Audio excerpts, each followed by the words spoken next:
Yeah, I mean, how long have you been in the Yukon and where you're at now? Well, let's see here. I came through in 24, well, give me a second here. 2004. Yeah, 2004. And then I went sailing in 2004, 5. So I came back in 2006. I met Sean in 2007, on and off since 2006, basically. Okay. And have you But seen I've it? done a lot of traveling in the 2010s.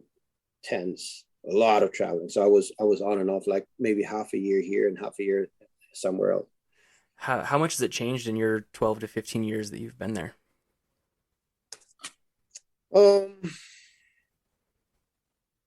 that's a good question. The main thing for me personally is that elders die. That's the tragedy for me, that elders die.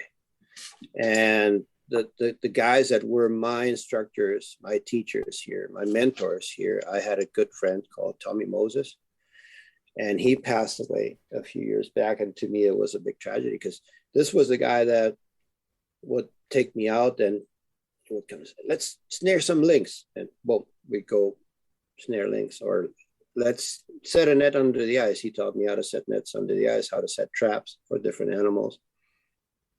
Even just having conversations with him, this whole lifetime of experience. He couldn't read or write very well at all. He was taken out of school when he was a little boy because his father died of I think of the Spanish flu back then. And his older brother told him, well, dad is gone, we have to provide. And he just grabbed him, gave him a 30-30 lever action rifle and a sack of traps, and cut him loose out here in the winter on a mountain near my cabin, by the way, to set marten traps and catch marten. And that was the end of his schooling. So he was, he grew up pretty wild. And man, I miss him.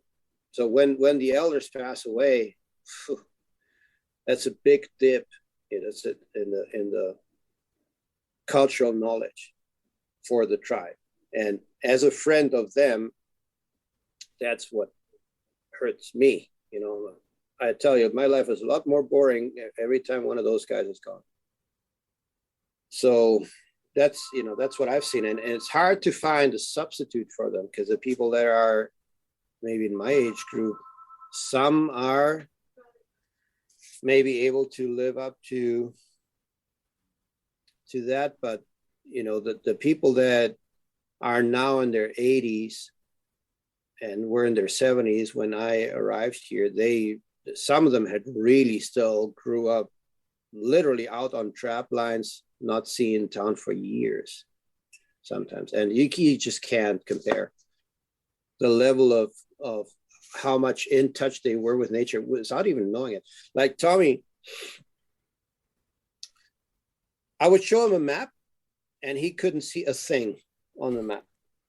To him, it was just lines drawn there. And he told me, he says, I've never been able to read a map. To me, it's just lines. I don't see anything. I say, okay, I can read maps, so I'll do the map part. I was hoping for him to tell me on the map, here's this, here's that. He couldn't see it. It was just his brain wasn't wired that way. But let me tell you one thing. We went cruising around my cabin and whatnot, and he was showing me different lakes that I didn't even know were back there. And then we were hungry. He says, well, let's go back to the cabin. And I start walking back towards the trail. There was a trail that I knew about, and I'm going back to the trail. He says, why are you going back to the trail? Let's just go straight to the cabin. And I'm like, okay, this is boreal forest.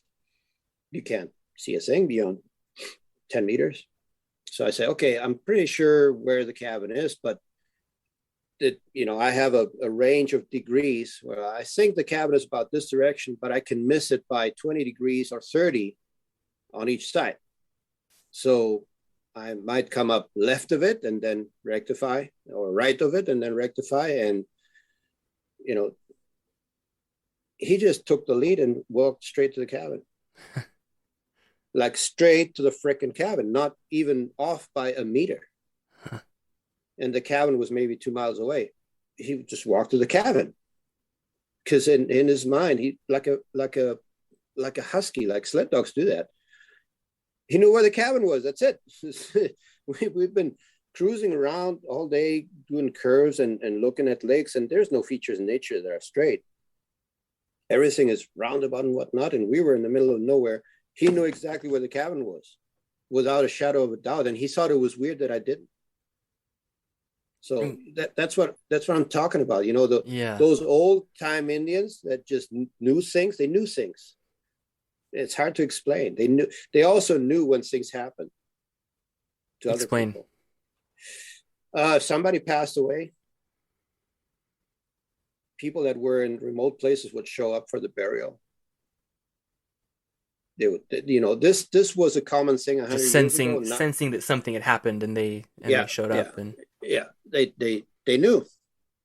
They knew, and this kind of being in touch not just with nature but with a tribe.